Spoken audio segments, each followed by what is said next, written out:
Usa ka salukot alang sa proteksyon.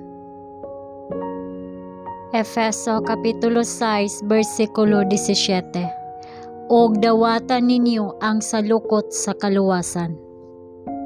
Gisugo kita sa Dios nga pun-on ang hunahuna sa dagkong mga hunahuna, putli nga mga hunahuna.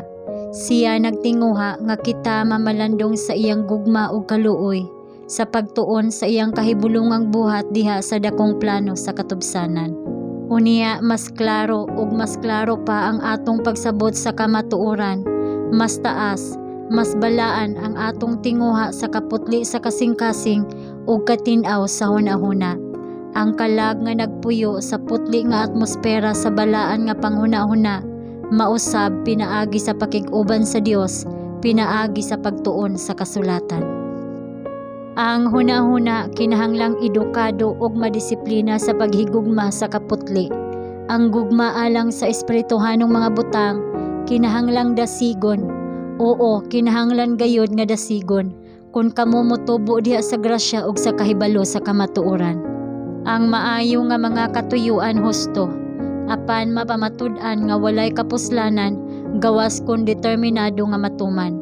Daghan ang mawala samtang naglaom ug nagtinguha nga mahimong Kristohanon, apan sila wala maghimo og mainitong paningkamot, busa sila pagatimbangon diha sa mga timbangan ug makaplagan nga kulang. Ang kabubuton kinahanglan nga gamiton sa husto nga direksyon. Ako mahimong tibuo kasing-kasing nga Kristohanon.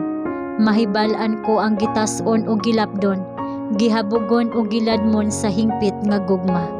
Paminawa ang mga pulong ni Jesus, bulahan ang mga gigutom o giuhaw sa pagkamatarong, kay sila pagabusgon.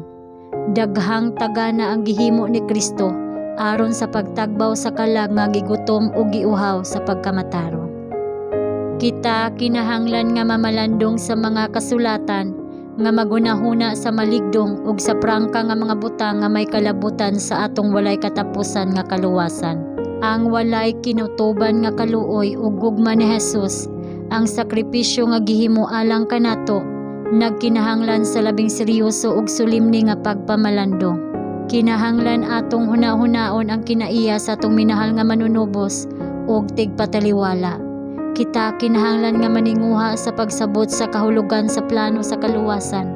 Kita kinahanglan nga mamalandong sa misyon niya nga mianhi aron sa pagluwas sa iyang katawhan gikan sa ilang mga sala. Pinaagi sa kanunay nga pagpamalandong sa langitnong mga tema, ang atong pagtuo ug gugma mulig-on.